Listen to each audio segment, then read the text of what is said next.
Howdy, folks. Welcome to the channel. I'm Don. This is Rockin' the Country. I've got part 6 of episode 2 of Bill Anderson's 50th anniversary of his career on CFR. He was an actor, but a prolific songwriter. And this is courtesy of funRonni in upstate New York. I hope you've dug out okay, but this cold snap is something else. We haven't had a lot of melting here in New Jersey. We got about 10 inches where I'm at the Jersey Shore. So lots going on in the backdrop of life, but these videos are just so much fun. They're so entertaining. They're so informative and just so textured and just fun. So, and living up to your screen name, funRonni. This is really the 18th, roughly 15-minute segment that I've done, all courtesy in this series of funRonni. So, Ronnie, thank you again. I'm enjoying the heck out of these. So we're going to jump into it. And Vince is just talking here. We're picking up where Vince was talking about Bill's TV career. For a long time, there was, we had Hee Haw, and everybody, Porter had a show, and Buck had a show, and there were always elements of country music on television and network television. And now the only network television we ever get is one of the award shows. Well, what about the video channels? And they play country. Well, yeah, kind of, sort too. of. But I'm honestly, it's also, they show a lot of movies, they show a lot of different shows, and it's not so much about country music per se, like it used to be. When you had the Nashville Network at CMT and it was 24 hours a day, they had Ralph's show, you had your show, you had Jim Ed had a show on there, and it was nonstop where you could hear some live entertainment. Well, I think when you look back at the history, I think those years that the Nashville Network was on, if you look back, look at all the artists. Look, they talk about the class of '89 or what all the artists that became such big stars when that exposure was there. I mean, that's when Garth and Clint Black and Alan Jackson and it just goes on. And I think you were maybe a little before that. Yeah, I skipped class a lot. But I was sort of in the class of '89. I have to stop for a second because Clint Black was born in Long Branch, New Jersey, and that's where I live. So that's just a little aside here. I know when he was like 1, his family moved to Texas, I believe. But he was born right here. So if you see this, Clint, that's where you're born. But having that, having that exposure, that constant exposure. Number one, it did wonders for Nashville. It was there was not a New York network. There was never a Chicago or a Los Angeles network, but there was a Nashville network. And it really helped Nashville, and it helped our entire industry. And I wish it was still around. Yeah. I just asked because I know that some people have had not only great recording careers, but also, like I was talking to Roy, had a great television career too. Ed Bruce is somebody that's here. He had a great career as an actor, and that great face and that character, and has a great history. Do we have to put that in the past tense?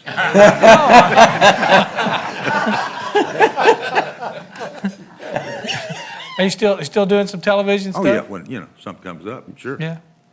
Do you obviously enjoy it, but did you see it have an impact on your career as well? Yeah, but I've done so many different things. It's funny. I'll be somewhere and somebody will walk up to me and say, "Oh, you're Mr. Tennessee." Yeah. They're thinking about the old commercials back in the late '70s.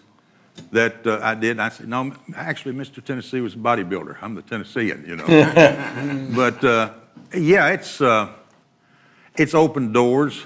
Of course, I came to Nashville in the first place to be a songwriter. And I had my first success back in the early '60s with Mr. Lubin there. Got me my first BMI award. And I moved up here within a couple of years. But I came up to hang around people like him, like Bill Anderson. He was among my heroes. And that's all I wanted to do at the time. Now, since then, everything else has been a spinoff from songwriting. And I've been blessed. Well, I think that's the one thing that goes on in this room and on these shows that, as one of the younger guys, I am drawn to is that sense of community that y'all have, Yeah. that sense of history, that sense of, Yep. struggling, helping get started, doing shows and the whole 9 yards. It's always inspiring to be around as one of the younger guys. When did you first run into Bill? Me? Yeah. Oh, gosh. Hey, we're talking about the last century, I don't remember. My first recollection of Bill is the TV show. Yeah. And after you moved to Nashville, the way it was then, it seemed to be more of a community. It was more community oriented then. And you'd pass famous people on the streets down within a few blocks of the row. Yeah. And Music Row. sometimes you run into somebody in the studio, you introduce yourself. But I'm curious about one thing. Vince, can you do me? No, my voice won't go that long. But Bill was one of the ones that when I first came to town, that I was familiar with because of the TV show, and one of the people I looked up to. And there were, Harlan and Hank and Willie and just my heroes. That's why I'm here. And you know them You all. sing one of Bill's great songs. You notice one of these things too, when they talk about these folks, they just call them by their first name because everybody knows. Whereas like Harlan, Hank, Willie. I've said this before too. You just say Patsy, Reba. You just know exactly who you're talking with. Hank, it could be junior or senior. Fair enough. So you would just say junior. You know who you're talking about. And that sort of does bespeak a certain conviviality or family or friendliness where it's just first name. Well, yeah, and you say Vince, you know who you're talking about. It's just that simple, and I love that. Pretty please? Yeah. Good. The way Bruce gonna sing? What song? Man, I've been sitting back there, and Larry Butler's on one side, Con Hunley's on the other, Lynn's sitting over here, and Gene Shepard's sitting there, and everybody's singing a song. Somebody will get up here, and Con said, "Boy, that's a good song." Larry will say the next one, they say, "Man, it's a great song." "Boy, what a song." "Well, yeah." Bill, I may need you to crawl up behind me on this and the words. Oh, Who's going to count it?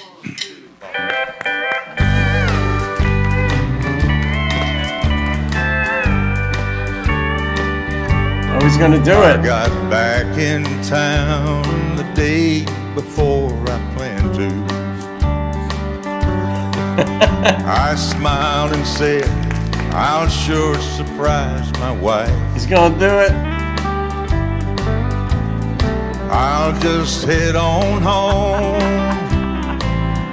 I don't think I'll phone it way around. For I didn't know the go-kart facts of life. I passed a little wine shop on the corner.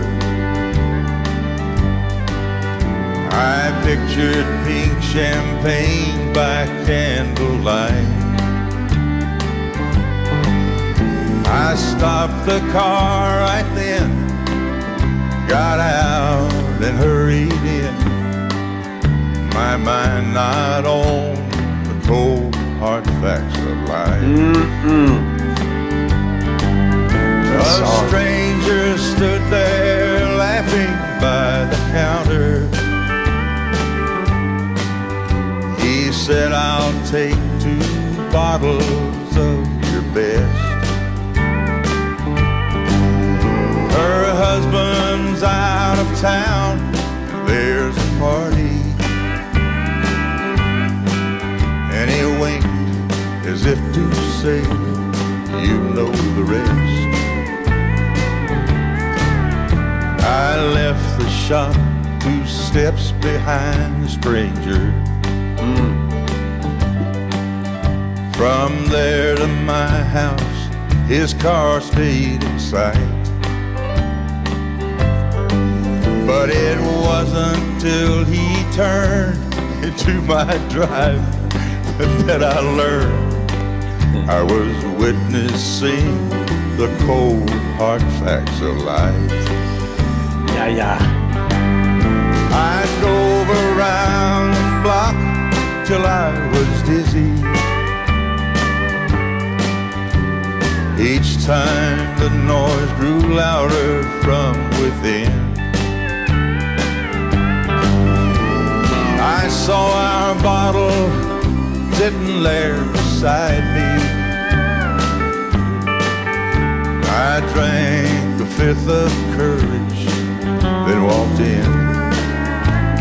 Oh boy.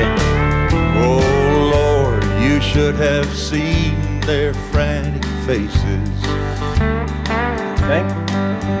They screamed and cried, please put away that knife. I guess I'll go to hell, or I'll rot here in this cell. But who taught who the cold, hard facts of life? Hey, that's switching. Who taught whom the cold, hard facts of life?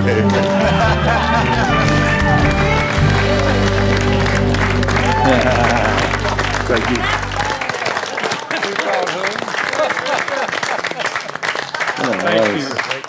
Thank you so much. Wow. Thank you. That people have asked me over the years probably more about why I wrote that song or how or where it came from than anything I've ever written. And Good I have question. no idea. It just came out, but I had no idea when I was writing it how I was going to end it.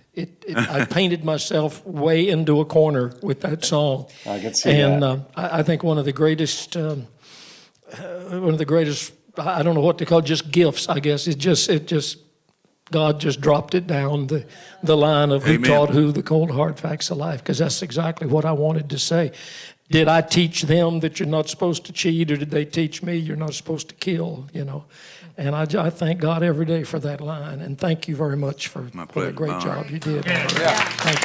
That was fun. Here's yours, Roy.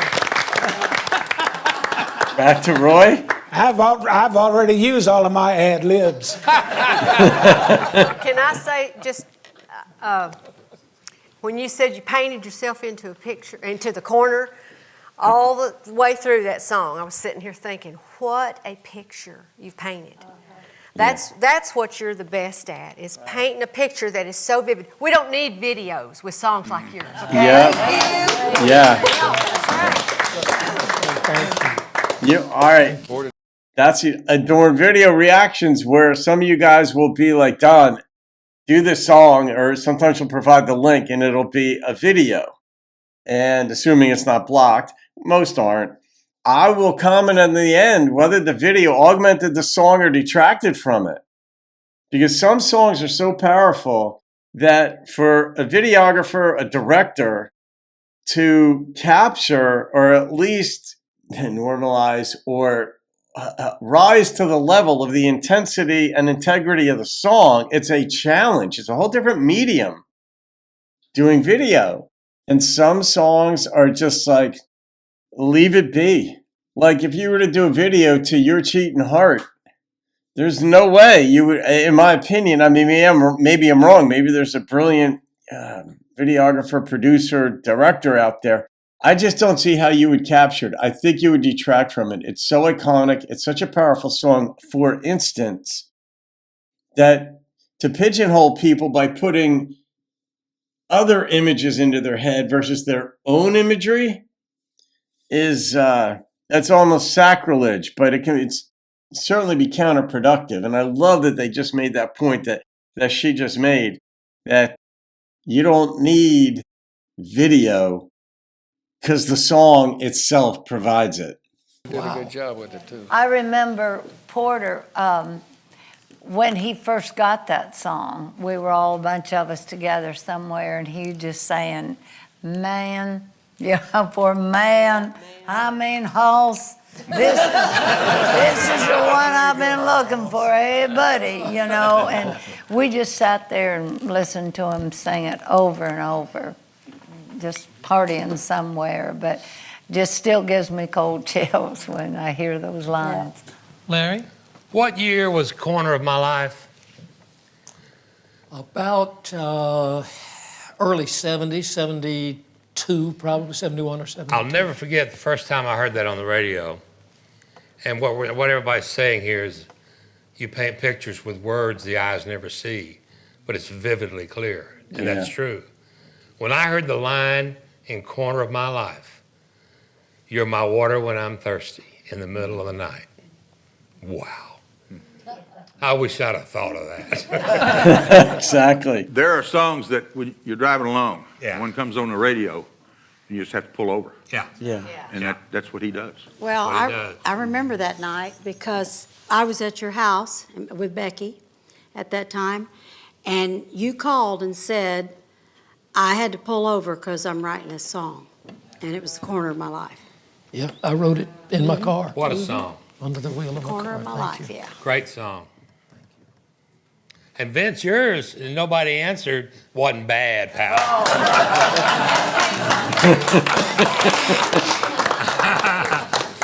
I'm smart enough to go hang out with him.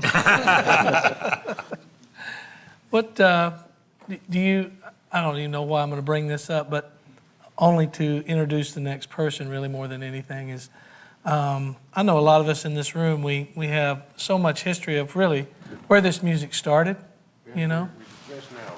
Okay, there is a God. Thank you so much.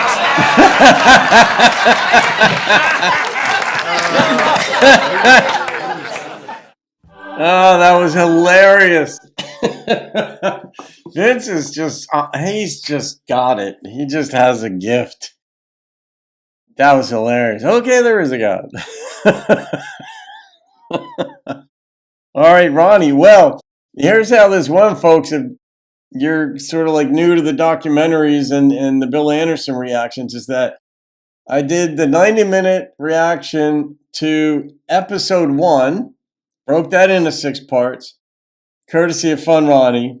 Then Ronnie made a gift. She skipped episode 2 and had me do the 90-minute breakdown of episode 3. There were 4 episodes of the Bill Anderson's thingy, and then I'm just finishing up episode 2. So in total, it's 4.5 hours of reactions I've done to Bill Anderson, and so this is the 18th, basically 15-minute part of it. So now that concludes that. So if you want to see the continuation of this, just go back into the documentary series playlist and look up, Bill Anderson CFR thing, and what would it be? It would be episode 3, part 1. That's how they're written. So anyway, all right, guys, you could thank funRonni. I certainly do. Buck, this is Buck, the Rockin' a Country Lobster. Bucko, for Buck Owens.